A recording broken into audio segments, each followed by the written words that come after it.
Florida Highway Patrol is investigating an accident that killed a 17-year-old Broward County driver in Delray Beach this morning. Troopers say Steven Hoyos of Margate was stopped in a southbound lane of I-95 just north of Atlantic Avenue when another car ran into the back. The driver died from his injuries. A 16-year-old passenger is in critical condition tonight. No word yet, though, what caused the crash. Happy practicing, motherfuckers. I've always loved Steven. If you're having a problem, you know, we'll always slap you in the back of the head and tell you to get over it. Then always cheer you up. He used to take me to IHOP at 3 o'clock in the morning. He loved dogs. Like, we would be driving on the road and we'd stop to pet the dogs. He was such a great person to be around. He had this vibe to him that, like, everybody he was around, like, he touched. He wanted people to do what he would do for them to do to him. Steven Hoyos was considered a mentor to many freshmen at Coral Springs High School. My name is Jose, but everybody call me Chepe. I'm Steven's brother. My brother was a very nice kid, a very happy kid, crazy kid in a good way, hugging everybody. He never shake hand, he always hugs everybody. We did so much stuff together. He was very special. Steven and I were boyfriend and girlfriend for over a year. We met in marching band. It was my first year in marching band. It was his first year as well. He played the drums, he played bass, the big bass, and I was a color guard girl. So I was twirling the flag and I saw his long hair and I was like, man, his hair is so nice. I wish I could have that hair. And then it was like the first week of school. The girls were in the locker room. We were changing into like our regular outfits to leave because the bell's about to ring.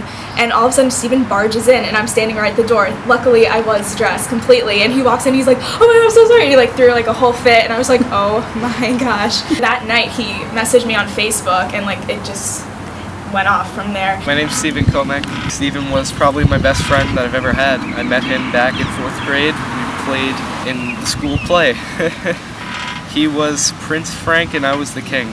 Both of our names were Steven and we thought it was pretty funny that we could talk to each other and be like, hey Steven, you know?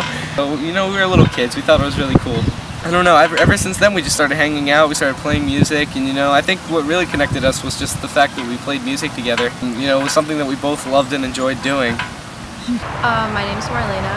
I was Steven's girlfriend. I met him when I was in marching band. He played the drums and I played the mellophone, and we'd always look at each other and we became good friends at the beginning of the season. As the season went on, we became better friends, and he asked me to be his girlfriend in November. I first met Steven in band.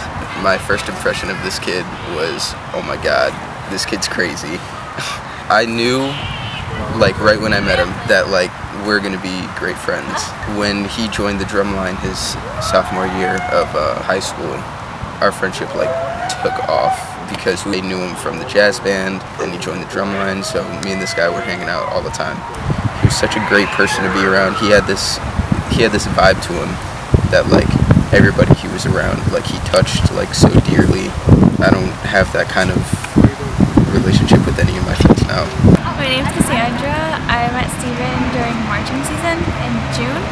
We first met when I first came into guard. He used to guide me around the school and tell me where to go, show me where my classes were, teach me what right from wrong. He used to be like a big brother to me. Every time I used to drop my rifle during guard, or every time I used to hit him with my flag accidentally, he would always call me bad things in Spanish. I don't know what to say. Hi, this is Brett Dawson. I'm band director at Coral Springs High School. Steven was a student of mine for 3 years in the jazz band, the marching band, and the symphonic band. He came in with a lot of energy.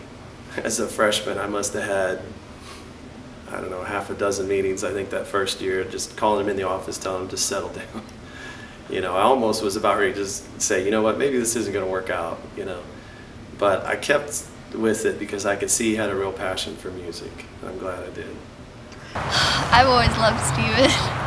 You know, he came in a couple years after me. He was in the grade below me, and he was just so full of life all the time. I just loved him, and you just look at him and you can just get into the music or whatever you're doing. And you know, he just have these deep eyes, and he just like look at you. We'd have staring contests all the time, and you know, he was always asking me for rides, always asking me for stuff in bands, and I don't know, it's like when he got in a car accident, I just felt like I should have kept him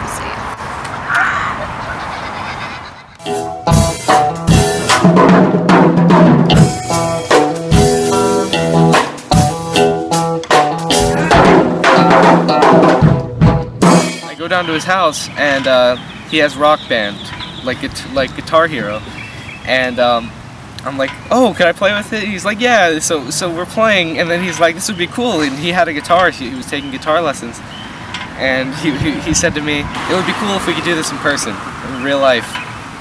Next thing we know, we start a band. We don't have any equipment, and then finally Steven gets a drum set, and that's when he starts playing drums. He hits middle school. He starts playing bass guitar in the school band, and everything. It's just the way we got introduced to music.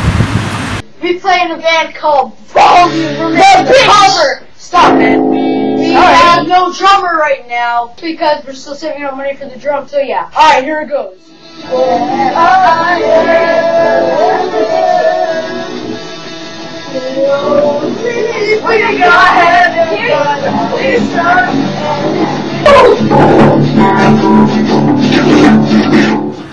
I drove to my other friend Josh's house, who was also in the drum line, still very close with Steven and everything, and everybody in the drum line was there. Like, we're a family, you know, so I just like instinctively just went over there, and we all just kind of came together.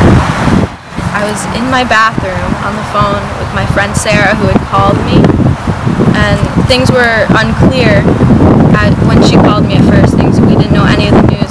So we had a three-way call with Stephen Comek's mother, and she broke the news to me.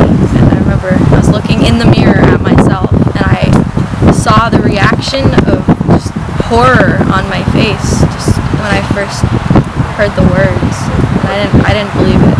I was at home with my parents. I found out through text message from one of my good friends, Sarah. She told me to look online, see what happened. First, I went on Twitter, because that's where usually everything goes on. All I saw was RIP Steven, RIP Steven, RIP Steven, and that kind of got me. I thought it wasn't true. I thought everyone was playing this joke, because you know how they play those jokes where like, oh yeah, this person died, but the next day they're like, oh, I'm still here, why would you believe that? So the next day, on Monday, we were at school and we were just in the band room, just thinking like when he's gonna walk in. He's gonna walk in second period with his hair all wet, come into jazz band and just start playing the drums over and over loud. 7th period, playing the drums over and over. We can't even barely hear ourselves from the music he was playing, and it was all so good. I was in Colombia.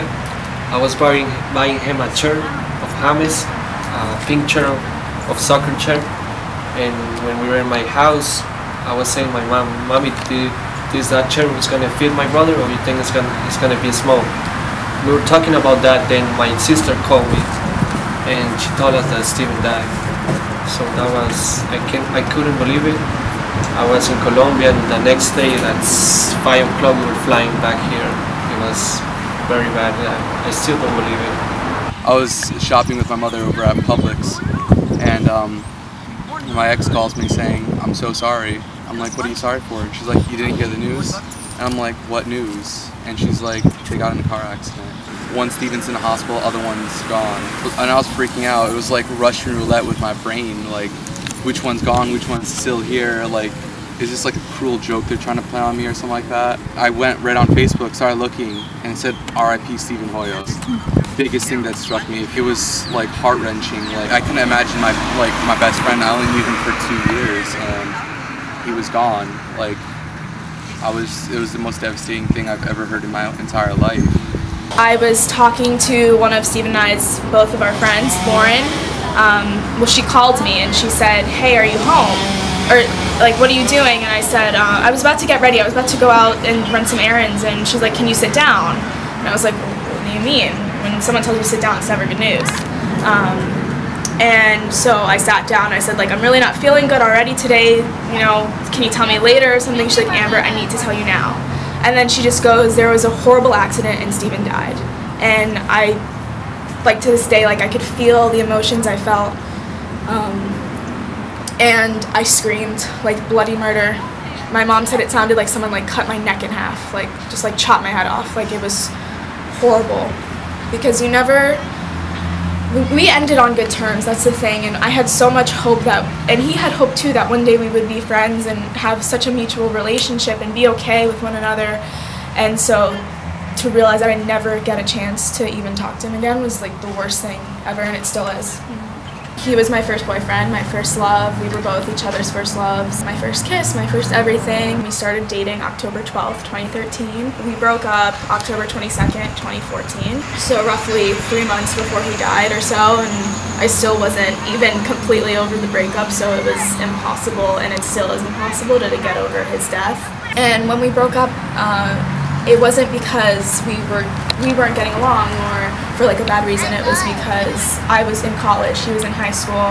Our lives were just in two different paths, and it just like wasn't working out. But we tried so hard, and when we broke up, we knew we loved each other like so much, and I never failed to tell him I loved him every single day. The Mortimer saying, clang, clang, rattle, bing, bang, gonna make my noise all day. Clang, clang, rattle, bing, bang, gonna make my noise all day. All of Mortimer's 17 brothers and sisters came running up the stairs. My friend Lorenzo over here, he made a mistake a couple months back, and he left with a girlfriend at the age of 17 to live in Illinois. Steven's mother is in Colombia. I'm spending the night at Steven's house. Steven and I were missing him, you know, so we decided, you know, we're gonna go to Illinois. The whole thing was, we drive up to Illinois, we pick him up, and we come back, everything would be safe. As we're driving up there, you know, it's 17 degrees out, we're freezing, his AC doesn't work, so we're sitting there with like 8 layers of clothes. And then we get up to Tennessee, Chattanooga, Tennessee, the car broke down. So I remember we had the Tennessee State Trooper was right next to us in another car, and he said, you know, I'll try and jump you guys, see if that's gonna do anything. So he jumps the car doesn't start, and I'm sitting there, and Steven and I are just sitting there looking at each other like, we really messed up. It was actually a long, like, agonizing 3 or 4 hours where we're thinking we're gonna have to tell our parents. And Steven luckily calls the junkyard looking for the car that has the part. And then, you know, the store was gonna close. We had to run 2 miles to go and get this part. We grabbed the part, and we're like halfway there, and then we see the guy who sold us the part for $50. He's like, here, I don't want you guys getting late. He gives us a ride the rest of the way, and we get the car fixed. And we're like so happy, you know. It was like, I think it was $175 just to tow the car less than a mile. We're driving home, we're like, Lorenzo, we can't come get you. We're not gonna be able to make it. We get past Georgia, we're in St. Augustine. And then I woke up, because I've been dozing in and out of sleep. Steven hasn't slept whatsoever. He's like, set an alarm for like 2 hours away from now so we could take a nap. So he does it, I don't even hear the alarm. I'm sleeping and he's driving after that. And he continues driving, and then he wakes me up. We're in Delray, and he said, stay awake with me, I'm falling asleep. We both fall asleep while he's driving. Next thing you know, I hear him freaking out. He's yelling at me, he's like, dude, I hit a car, I don't know what I hit. And like, what exactly you hit? He said, I think I hit a semi, you know, or a bus. The hood is all dented up. There's probably maybe a foot that you have to see over the hood. He pulls over, and I'm like, call your father, call the police, you know, we need to report this accident. And he's telling me, no, my father doesn't know you're here, I have to take you home. I said, what's that gonna matter? You know, you got into a car accident, we're not too far away from home, it's okay. And then he was like, no, it's okay, I'm just gonna drive. And the last thing I remember was we pulled back on I-95. We drove a couple more miles afterwards where the car stopped in the second left-hand lane, and a truck rear-ended us.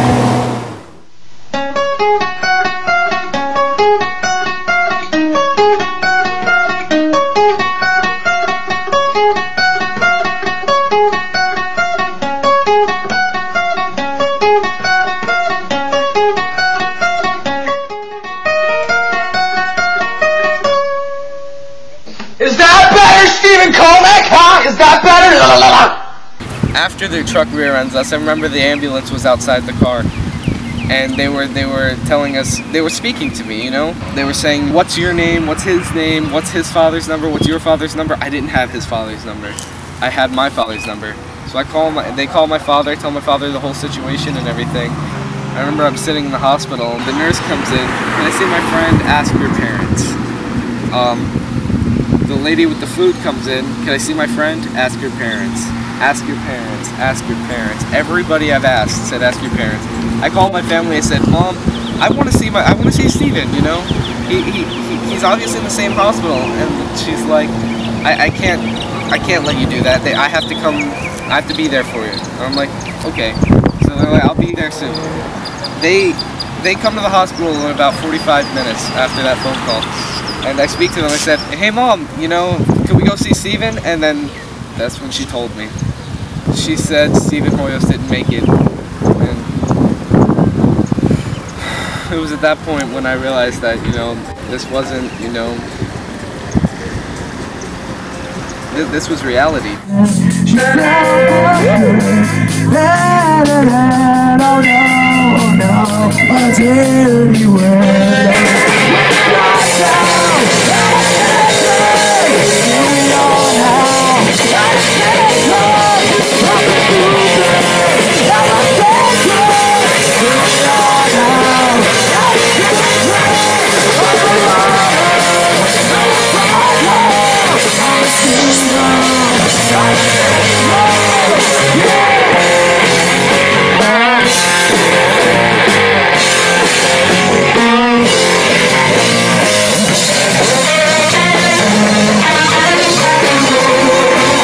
He surprised me with, he brought his band to play at my birthday party. And it was a complete surprise, and when I came home, they just started playing, and it was incredible. It was the most amazing experience because to just have a band playing in your backyard for you, and he dedicated all the songs to me. And, that's probably my favorite memory because he was doing something that he loved for me.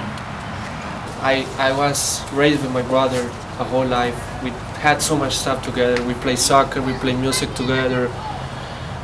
We always eat hamburger together. That was like the most things we used to do. We did gigs together, playing Colombian music, going outside, talking about girls. We did so much stuff together, so much stuff. It's unfair that he's gone, and you don't know why. I don't know what's happening. It's so sad. It still hasn't hit me. Every time I have his phone number still on my phone. I like to just look at it sometimes. I would text him sometimes. I would tell him how I'm feeling that day because it helped me with a lot of problems. I had a lot of personal problems, and he used to help me with every single one. One time when I was having a really bad day, he picked me up from my house in the middle of the night when I was supposed to be sleeping because there was school the next day. He took me to Target and bought me a whole bunch of stuffed animals. He just, like, giraffes, zebras, everything, and it was just a good day. Like, that day was honestly the best day of my life, and I will always remember that. Oh, the Taco Bell incident? No, when we were skating up Winfield to come to your house with Taco Bell, I cut in front of him. Oh yeah. And Taco Bell goes everywhere. He gets up, he's like, damn it, Abla, and punches me right in the arm. I'm like, okay, I'm sorry. Start picking up all the Taco Bell and everything. Oh yeah, we ate it. They didn't tell us about it until we finished it. Hey, I'm part of the Taco Bell company, and personally, I work as a janitor, but I make tacos too. I came up with the idea for I made the idea for chicken burritos. Chicken burrito. He would always get the chicken burrito. And then if it wasn't chicken burrito, it was the crispy potato soft taco. And if it wasn't that, it was the potato fiesta bowl. Yeah, it always got bowl. that. Always a fiesta bowl. Every single time we would hang out, pop it in the microwave for about, what, 1 minute? And then come out, blah, blah, blah, blah, and it's gone. And then this #1 favorite thing, that was a limited time only thing. It was when we first started going to Taco Bell on the daily basis. The chicken flatbread. That was his favorite thing. We were always eating it constantly. And then all of a sudden it disappears and we don't ever have it again. I remember on the trip we stopped at a Taco Bell. And we were sitting there, we both had 2 chicken burritos each. And he's like, he looked at me, he's like, you know what I do for a chicken flatbread right now? My favorite memories with Steven would either be the football games or the States trips, because that was our time, like, we could all just hang out and just be crazy and do whatever. Y'all homeboys made it to the finals!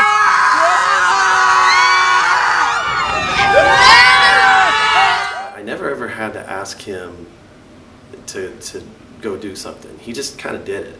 And other kids would kind of gravitate towards him and follow. You know, if we needed somebody to cover drum set part, he was on it. If we needed somebody to play a bell part, he did it, you know. And he would just be back there practicing and practicing. And kids would kind of gravitate towards him and then kind of start to follow his lead. And like I said, during lunch, after school, anytime he could find to sneak into the band room, he would be playing something. He didn't waste any time. He went right to it. He wasn't bothering talking to people. He just went right in there and started practicing. I actually went to go pick up him and my other friend Josh because they didn't have a ride to band practice.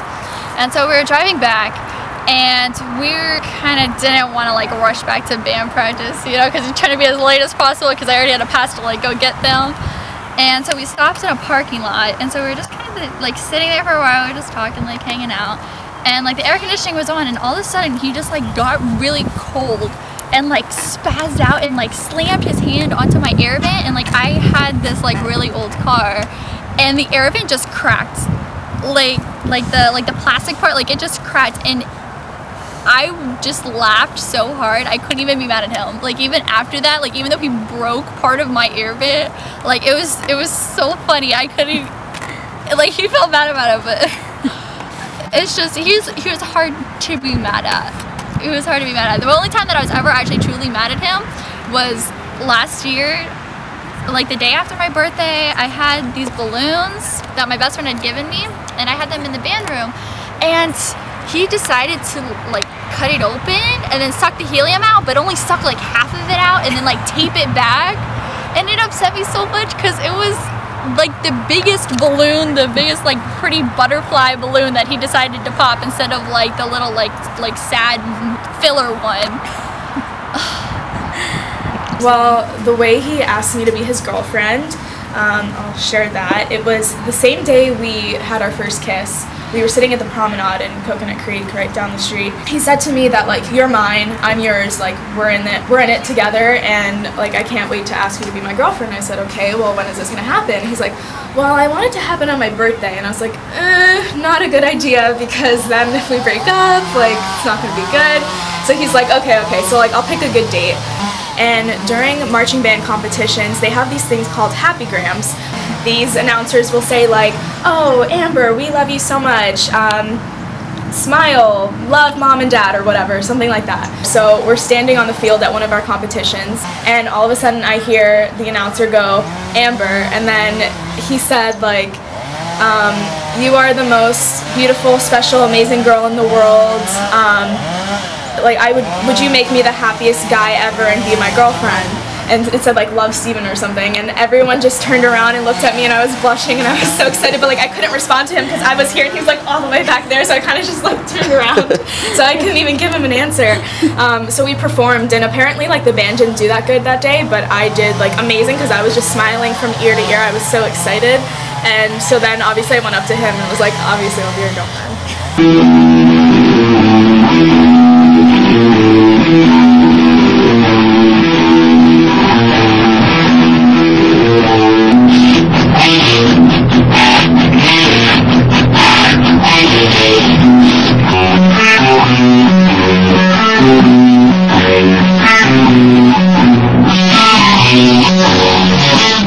Me and him had like a crazy connection. Like we made up the word oblas together. Like that was the #1 thing we've always said to each other between the three of us. It's just a random name. Me and him were sitting in Mrs. Rico's class, one of our science teachers, and I'm like, Mrs. Rico, you're being such an abra. And then all of a sudden, Steven looks at me. He's like, abra? And that's it. The word was made. Wow, this is Mr. Jimmy Stick. Jimmy Stick. Yeah! Jimmy Stick. He would always come up with like ridiculous ideas, and then we would follow right behind it, and would always, one way or another, would always end up having fun. It's a good night tonight. We had so much fun. Steven! Steven!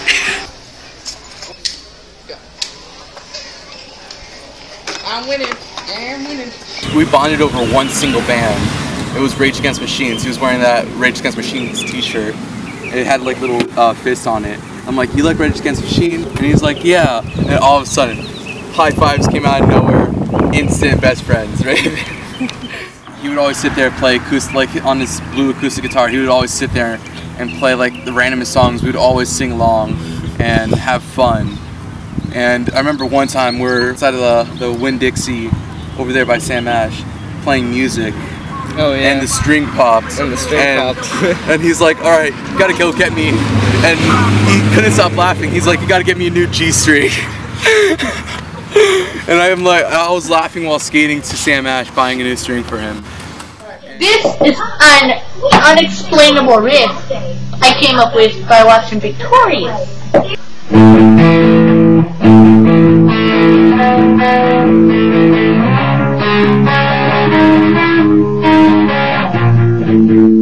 Ah! Wait, hold up. Okay, like this.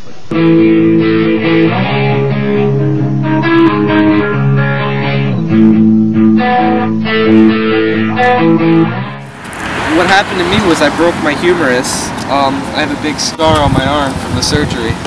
There's a plate with 10 screws in my arm, and I broke a vertebrae in my lower back. That's all that really happened to me, other than a couple pieces of glass in my head. I was crying my eyes out.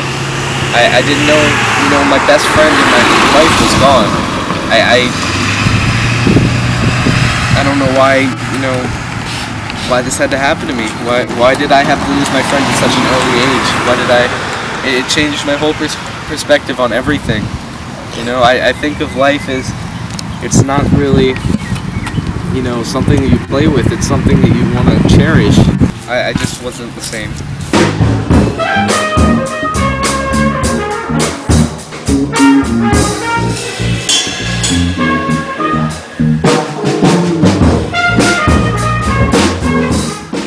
Hi Steven, I'm here and I miss you and we all miss you and I know you're up there because you've been an angel from the start and I'll see you soon. Steven, I love you, man. I know you're up there ripping it on bass and playing with the Angel Jesus Jazz Band up there, and I love you, man. I miss you so much, and I miss hearing you play the drums. I miss talking to you. I miss your hugs. Just everything about you. It's not the same anymore. I love you so much.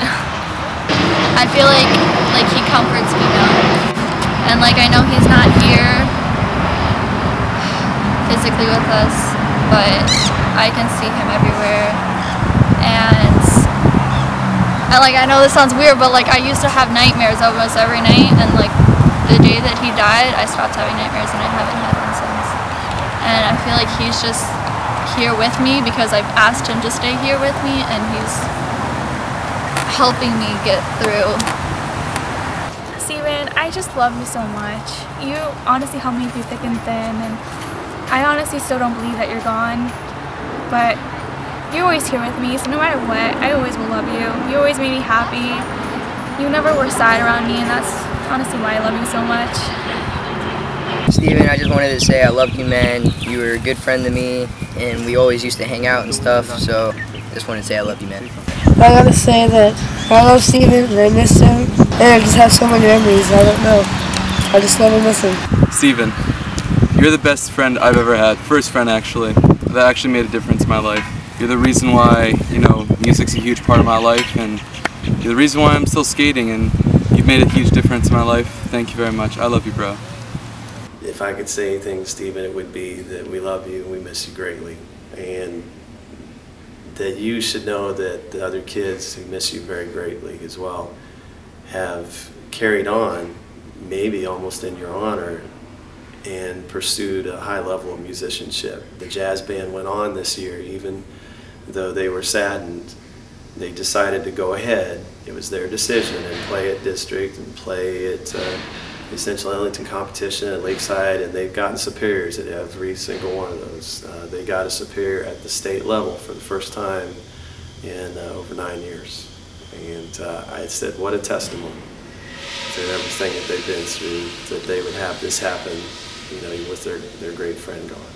And we love you, and we know you're in a better place. Steven, words don't describe how hard this is to continue on and make sure that I'm still living my life, but also living for you. And not a day goes by where I don't think of you and how much I miss you, but you told me to be strong, and so I will continue to be strong for you and be there for your family and anyone else who I can, and I will never forget how much you mean to me and how you're my first true love, and love you. Every day I think about him. That is so sad that he left me. I miss him for doing a lot of stuff with him. And every day I think it's unfair that he leave, but he need to help us, my family, to get deal with this, and I hope one day we play music together again. That was the most thing we used to do and get a burger. Yeah. So that's my message to my brother.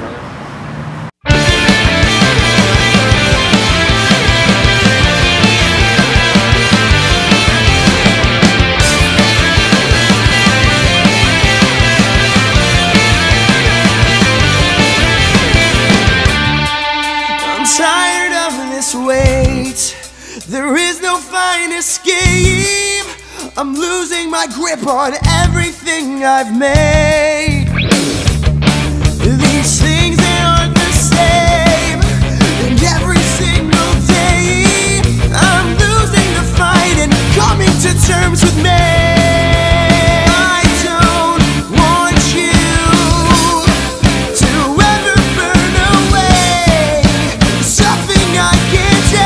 Our two favorite songs. Always by Blink-182 was our song, and my favorite song was Josie. We would always sing it to me. Blink-182 posted about the incident on their Facebook page. I thought that was so cool, you know, our favorite band and everything.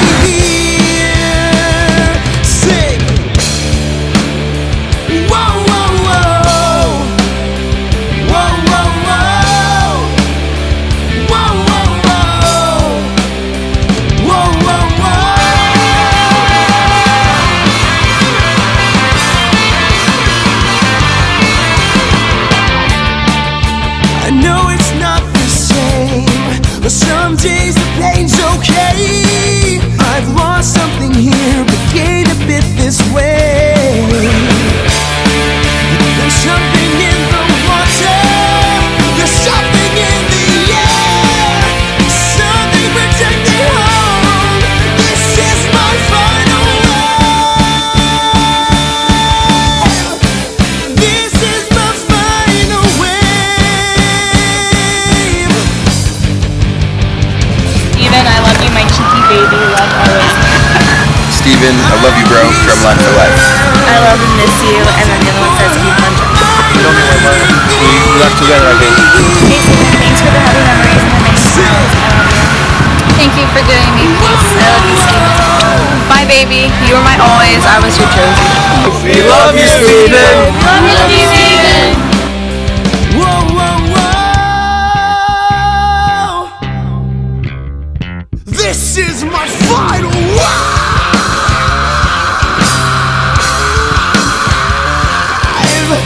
This is my final wave. If there's anything to say to Steven, I would say, you know, Steven, I love you and I miss you. Nothing I wouldn't do to have you back. You know, I can't wait to see you again and play another jam with you. Just like old times, bass, drums, funk jam, and Papa running around.